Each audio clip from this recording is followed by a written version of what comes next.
The people in these 10 classic memes look completely different to when they first went viral, starting with Sideeye Chloe, which came from a 2013 video titled Lily's Disneyland Surprise. In the video, the parents tell their two kids, Lily and Chloe, that they're ditching school to instead go to Disneyland. Chloe, we're going to Disneyland!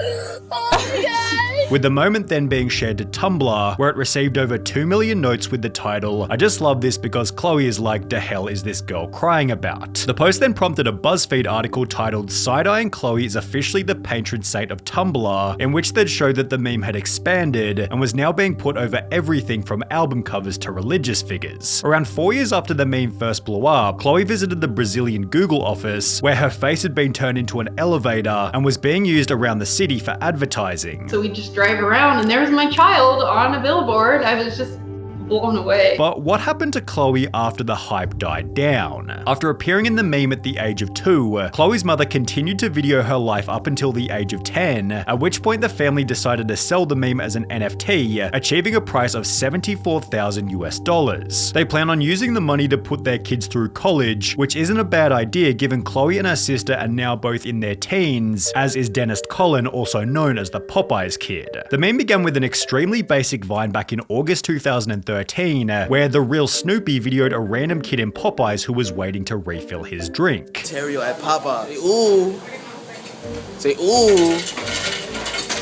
The following day, the image made its way over to Twitter with the caption, "When I see my teacher at a store," with the subsequent popularity of the meme giving the kid social anxiety throughout his early teens. However, this would motivate him to increase his skills as a football player, making a post on Twitter roughly 9 years after first going viral, reading "From Popeyes to state champion." The post was then reshared to Dennis' Instagram with the caption, "I need everyone to repost this and tag at Popeyes. I just want to talk business," which was followed by another post only 3 days later, announcing that he'd been officially sponsored by the company. He'd then feature in their Super Bowl commercial, where he'd announce his own celebrity meal deal called the Eyes on the Fries or Pies offer, which then led to him winning Breakthrough Athlete of the Year at his Lake Erie College just a few months ago. Although, while Dennis' story started low and ended triumphantly, El Recitus' story started triumphantly, but ended in tragedy. The meme was born back in June 2007, when El Recitus, translating to The Giggles, was interviewed on a Spanish TV show, where he displayed quite possibly the most contagious laugh in human history.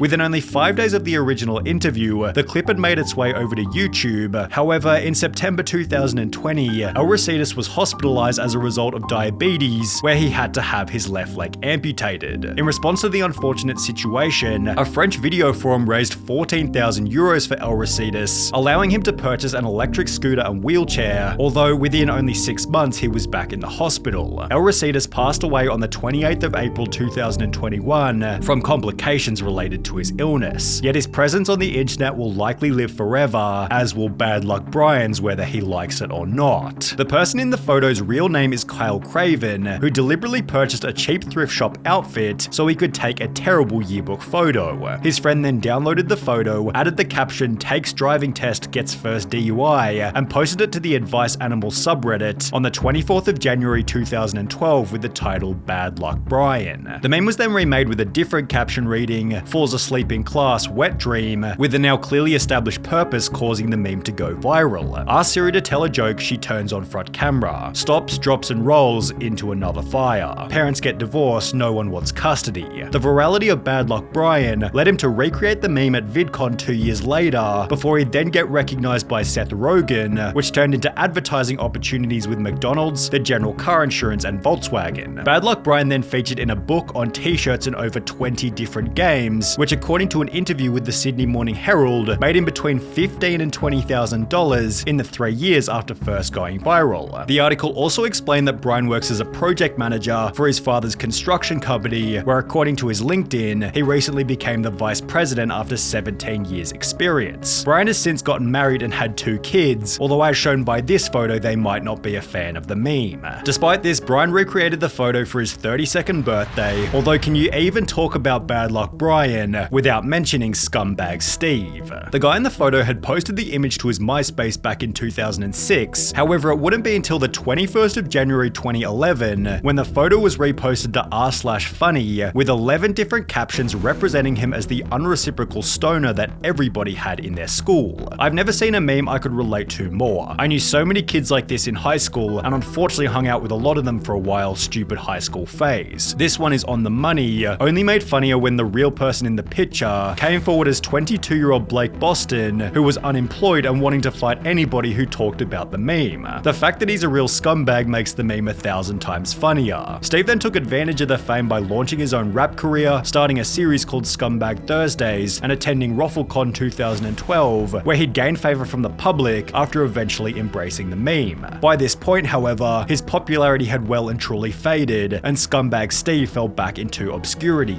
That would be until April 2021, when Know Your Meme aired an update on his life. My name is Blake Boston, aka Scumbag Steve. In which he'd show that he still had the hat, while explaining that he was engaged, had 2 kids, and was trying to start a band. That very same month, Scumbag Steve sold the meme as an NFT for $57,000 before making a post on Twitter reading, "Whoever this is, thank you. You have no idea what this meant to me and my 2 boys. I'm humbled and so grateful," turning Scumbag Steve into Good Guy Greg, whose identity is still a mystery more than 12 years later. Good Guy Greg has been described as the antithesis of Scumbag Steve. The captions generally depict the character as kind, generous, or empathetic to other people, having blown up around 4 months after Scumbag Steve with this image here. "Sleeps on your couch, makes breakfast." Although despite the meme's instant popularity, the person in the picture never came forward to claim that it was them until around 3 months later when the following post was made to the Ask Me Anything subreddit. "I passed the 6-week challenge and crewed alongside Good Guy Greg. I'm a commercial fisherman AMA, attaching 5 supposed photos of the man who looked nothing like Good Guy Greg. Am I the only one who can't see the resemblance to GGG, leading other commenters to dig a little deeper? How did you come to find out he was Good Guy Greg? We showed him a picture of Good Guy Greg and he said that it was him. We didn't tell him that his picture was famous. Did GGG wonder why you had a picture of him? Not really. What, really? What the hell? So this random dude hops onto the same boat as him and just happens to have a picture of him from who knows how long ago, and he's just, yeah, that's me, and doesn't take a second to wonder why." In a different AMA, a user claimed to know the real identity of the real Good Guy Greg before posting this photo, which, while looking extremely similar, was debunked given the difference in eye color. The person in the picture likely didn't want to be famous from a photo of him smoking, yet this comment puts forward a much more beautiful theory. He didn't come forward because he's a good guy who isn't interested in fame. He's humble and happy knowing that his picture is out there giving people joy, and he's satisfied with that. He doesn't need the credit or the attention, and it's hard to give an update on someone who's practically a ghost. Although the overly attached girlfriend happens to be the opposite, having spent over 10 years on YouTube talking about the downsides of becoming a meme.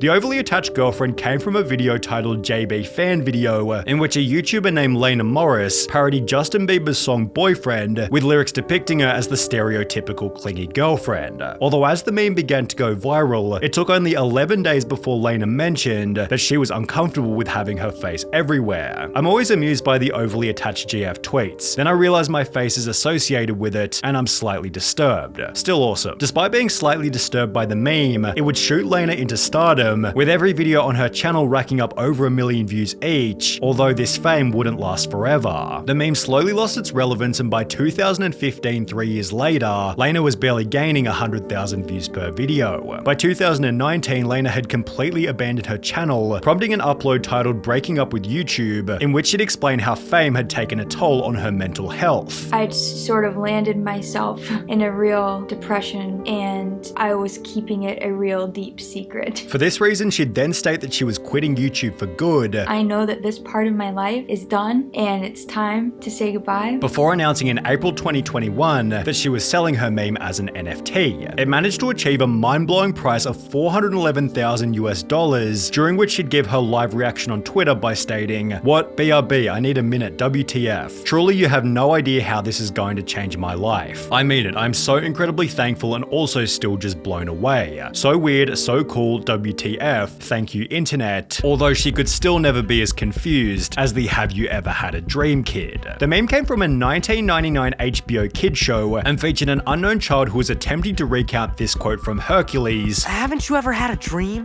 Something you wanted so bad you'd do anything? instead completely fumbling his words. Have you ever had a dream that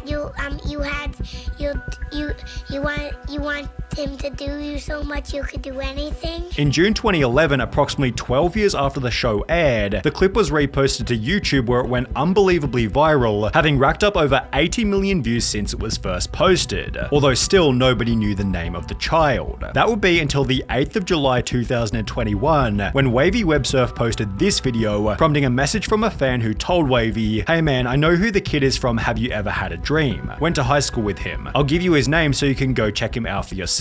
He probably won't want to be out there like that, but thought it was cool you were looking and thought I'd give you the answer you were searching for," before attaching a Facebook profile of someone named Joseph Serkiel, who had the Dream Kid as his profile picture. After confirming that it was in fact him, the two recorded an interview where Joe explained that he was now working in the corporate world, with the Wavy Websurf interview then leading to a BuzzFeed video, which has since received almost 10 million views. Joe still looks pretty similar to how he looked as a child, however, the Kazoo Kid looks almost unrecognizable.